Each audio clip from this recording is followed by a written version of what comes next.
Before we break down exactly what went wrong and what went right for the Atlanta Falcons yesterday, I figure we just get this out of the way as quick as possible. The Falcons have a major problem, and they don't have a kicker. So apparently we're just taking to the streets of Atlanta now and just asking anybody if they can help out in any ways necessary, if you catch my drift. $40, I'll do anything. Could you kick a fucking field goal, please? That's exactly what I'm looking for. Welcome in, Falcons fans, to Falcons Today by Chat Sports.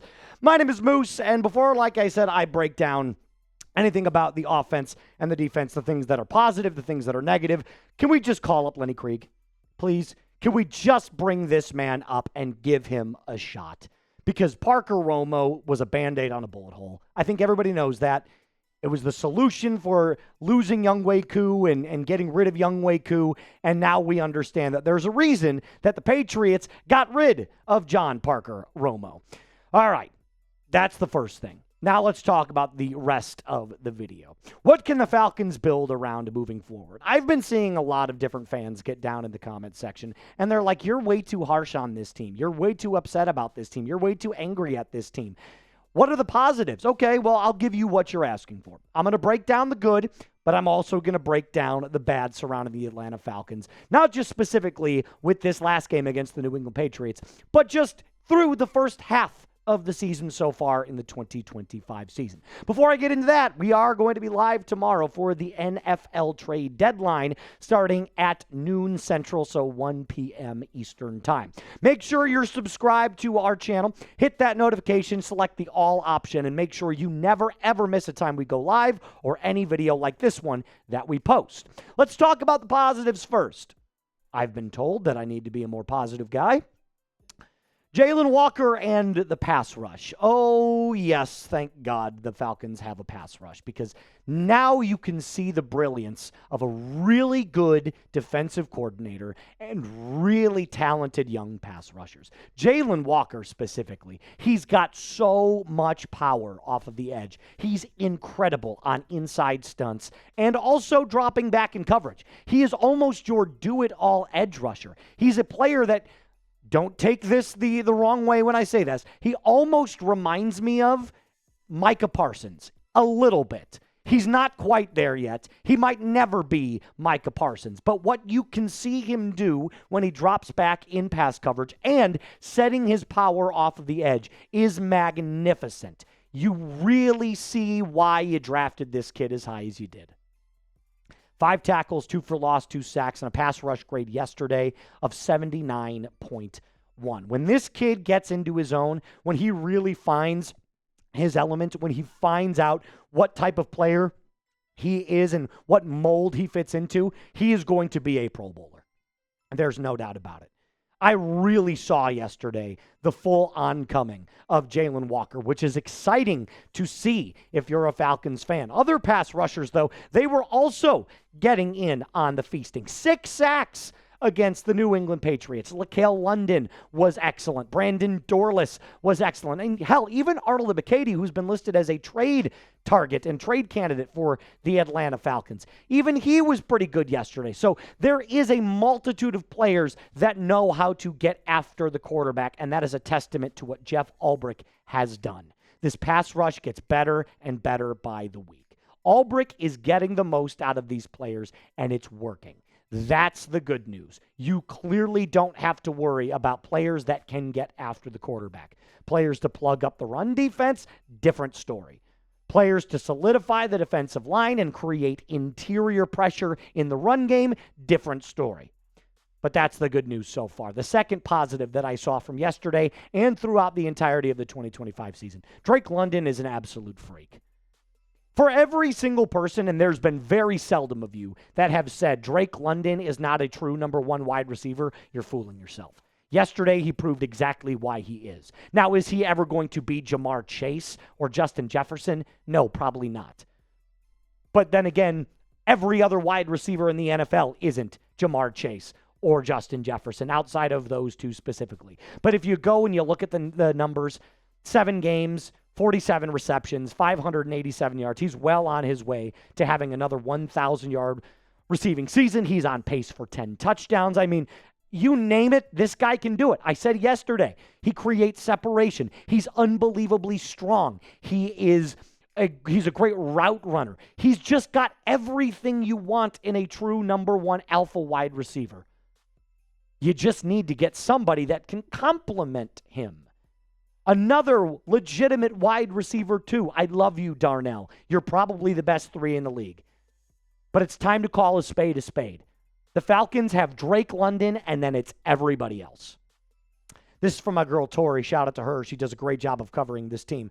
Drake London, by the way, the first Falcons player all time, this is kind of funny, to have multiple touchdown catches of 2 or fewer yards in a single game, which is an incredibly funny stat. But then you see the photos yesterday of his contested catches. Oh, and by the way, another little fun fact for you. There's not a single player since Drake London was drafted that has more contested catches in the NFL than he does. Show some love to my man, DL. Not down low, Drake London. Type 5 in the comments for me. Let me see that support from my guy, Drake London, because he's an absolute stud. I hope he's on this team for quite some time. And then number 3, probably something that a lot of you are going to get down in the comments and voice your opinion about, and I encourage that. I appreciate that. Michael Penix Jr. has moments. He's not a finished product, but he's not supposed to be a finished product. How many starts does he have? 10 in the NFL? I mean, there are so many good moments from Michael Penix, specifically when he has got full command of the pocket, when he understands where the ball is supposed to go out. The timing, the rhythm, the operational side of playing quarterback is sensational. Does he make too many rookie mistakes? Of course he does. He's had multiple times this year where he's had intentional grounding penalties that hurt this team. There's no doubt about it. He's got to understand situational football as a quarterback better than he has. I will continue to say there is not a single soul on this football team that wants Kirk Cousins to start another game for the Atlanta Falcons. Michael Penix Jr. is the future. Does that mean he is the future for the next 5 years? No, but he's absolutely earned another season.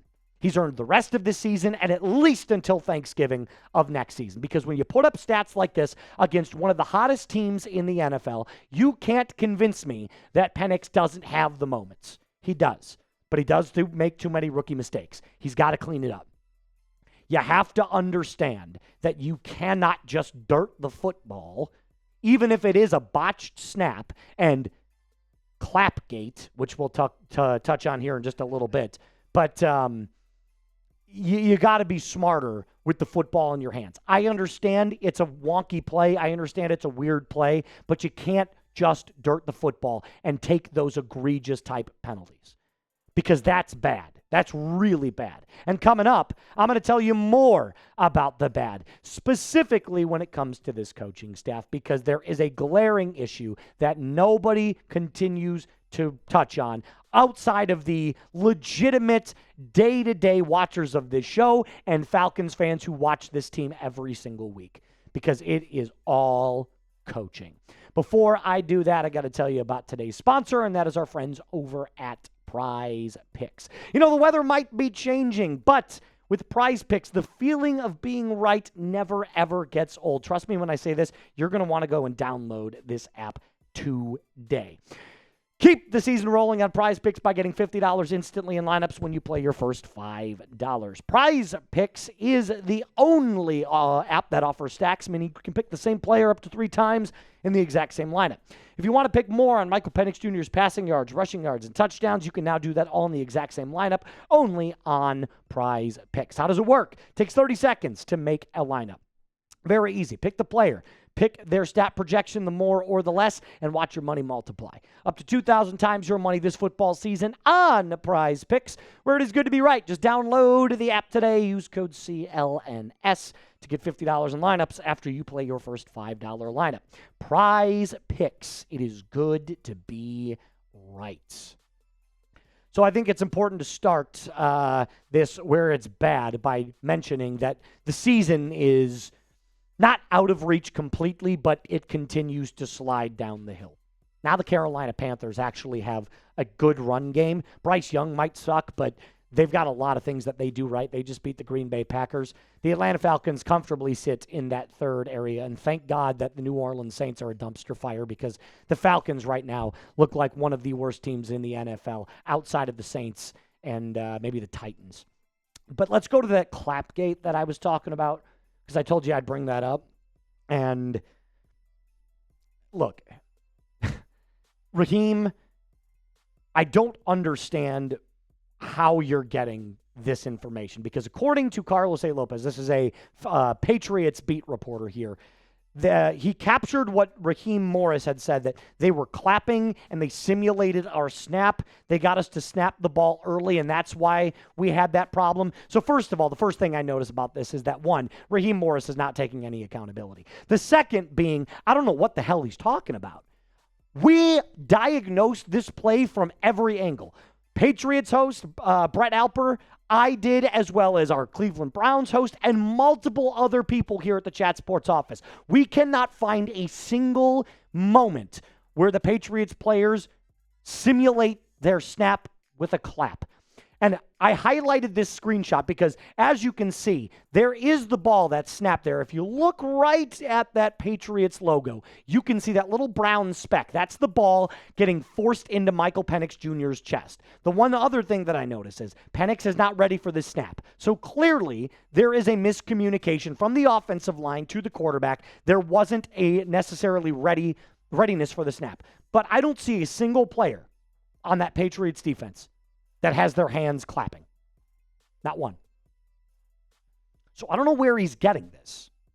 Now, Mike Vrabel, coach of the Patriots, was asked about this, and Vrabel said nobody clapped, but I could maybe hear this from the fans. This could be a testament to the fans. And if you're blaming the fans, Raheem, for this loss, for that botch snap, you've got way bigger issues than even I originally had thought. So the bad stuff is as follows, not just in the game against the New England Patriots, but from an overarching umbrella takeaway through the first 8 games of the Atlanta Falcons season. Raheem doesn't take accountability. Zach Robinson's play calling continues to be predictable, and there is no understanding of situational football. Highlighted by this specific sequence yesterday. There's 2 minutes and 3 seconds left on the clock. You choose to punt. You have 2 timeouts. The punt eats into the 2-minute warning. So if there's 2:03 on the clock left and it's 4th and 20 and you're choosing to punt the football away, what you're essentially saying is, we don't trust our offense to get the first down. That's the first problem. But if you punt the ball away, the 2-minute warning no longer exists, because they're going to get the ball back at the 2-minute warning, and then you have 2 timeouts, and they have 3 downs. So even if you get them off the field, even if you force a 3 and out, all they have to do is run 3 running plays and bleed the clock. So essentially you have the choice to either go for it, right, on 4th and 20, and if you don't get it, it's essentially a turnover on down, or you can just turn the ball over with a punt no matter what. I'm a YouTube host, and even I'm like, this is the last shot of the game to get back in it. This is your final attempt to get back in the game, and you choose to punt the football away. It is unbelievably insane, porous, whatever adjective you want to throw at it. It is ridiculous coaching from Raheem Morris. And I just want to end today's episode by reminding you that Raheem Morris, when he was hired, established and assembled a staff of 26 coaches for his first season in Atlanta, and then said, when we win, we will have the backups and the replacements to supplant the coaches that end up leaving for other jobs, because eventually they will. Well, Raheem, you're not wrong. Those coaches will eventually be moving on from the Atlanta Falcons, but they're going to be moving on with you because you stink. And I don't need to yell anymore. I don't need to get volatilely angry. I don't need to spew hate and venom. You know where I stand. You know how I feel about Zach Robinson and Raheem Morris. And it's just time to acknowledge that nothing's going to change until it actually changes. How are the vibes today, Falcons fans? Probably not good. They're not good for me either. They're not. But you know what? I'm going to continue to give you nonstop Falcons coverage every single day, good or bad. And it's going to be a lot of bad until we decide to do something about it. There is too much talent on this football team to completely rebuild, but you've got to pivot off of somebody or somebodies. That's all I'm going to say. Remember, we're live tomorrow. Hit that bell icon right there. Make sure you make sure to know exactly every single time we post. Subscribe to the channel, like today's video. Rise up, Falcons fans, and be cool.